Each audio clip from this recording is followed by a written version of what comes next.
Hey guys, this is Andrew here. What is going on? I'm here to give another video update of my United Bearcat BC125AT handheld radio, and I've gotten a couple of comments from you guys about the batteries for my radio, and so I read a couple of your words of advice for what I should be doing. I thought that the battery switch would be for something with the radio communication, but it was actually for the batteries, according to the manual, but we'll look at the manual later. In the meantime, I'm gonna try to open up the battery cover. There we go.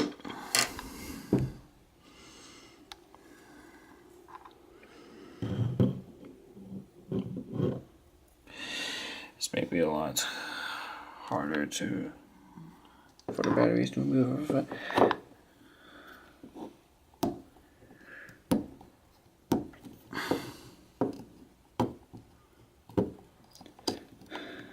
Alright, so that's one Railfanning batteries. Those are alkaline batteries. Used to have a mini tripod, but I don't have one. There we go. And so, after realizing what I should have said, if we look at the switch, well, actually the camera's not going to focus. These are the type of batteries that I've been using, the Railfanning high energy batteries. And if you look right here,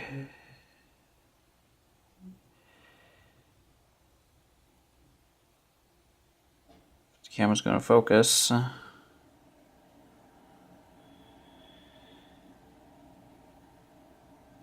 Okay, so these are alkaline batteries, AA 1.5 volts. And so I installed these batteries. I've been using it on a few times on the road, and with my recent visit up at Point of Rocks. But after realizing from not reading the switch, it was mistakenly set to NI-MH, which is a major fail nonetheless. So now I have it switched over to alkaline. But before we install the batteries in the radio, let's take a look at the manual to see what I missed. Okay. You can power up the scam using alkaline with non-rechargeable batteries, or the metal or nickel metal hydride rechargeable batteries. Inside the battery component is a switch to set the unit, and non-rechargeable batteries can get hot or burst if you try to charge them. Use only fresh batteries of the required size and recommended type. Always remove weak batteries. Batteries can leak chemicals that destroy electric circuits. Do not mix old and new batteries. Different types of batteries or rechargeable batteries of different capacities. Do not use and charge NI-CD batteries. This may cause a safety hazard and damage the scanner. Okay, so non-rechargeable batteries. Okay, those are the alkaline ones.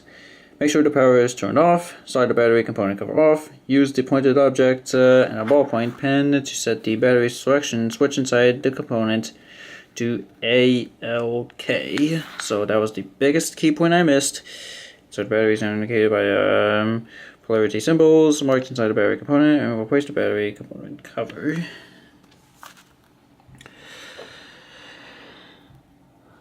So as we get the batteries back inside the radio, now that I have the switch to alkaline, because these are the batteries that I've been using. I'm gonna put the cover back over.